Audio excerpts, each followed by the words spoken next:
one big issue for some time has been that the certificate mechanism that is used in many, let's say, your own websites, for example, it was very difficult to obtain certificates. You had to get renewed, all those kind of things. And so most people used to have what is called self-certifying certificates. They're actually not useful. It doesn't guarantee authenticity, who you're talking about. So now there is some work that has happened on something called, there is a public service called Let's Encrypt, okay? And by which you can get certificates at no cost. Okay? So that some element of authenticity about who you are on the web can be done. There are some problems in this, of course, but I think this is a good start.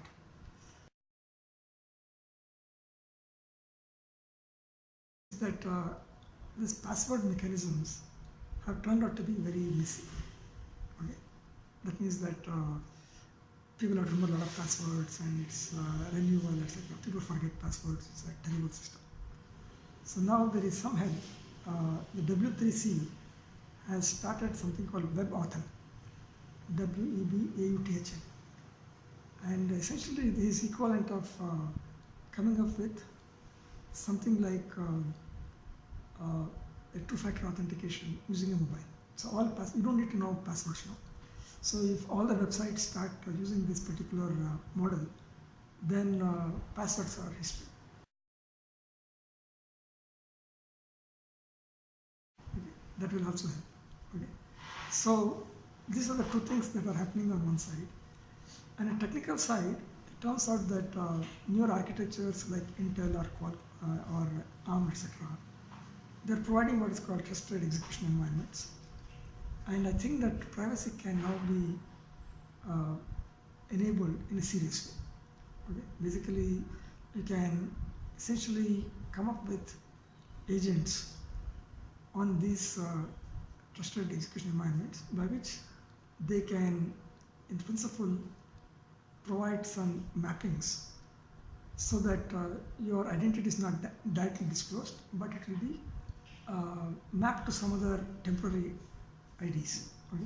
So that just like Aadhaar has got its VIDs, you can also do something of that kind.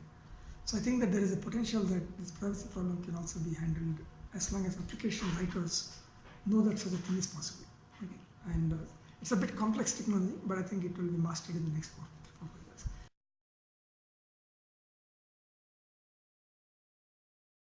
I think the real problem is, in spite of all these things, there will be a social phenomenon of phishing and social, what I call social engineering attacks. That I don't think there is any escape.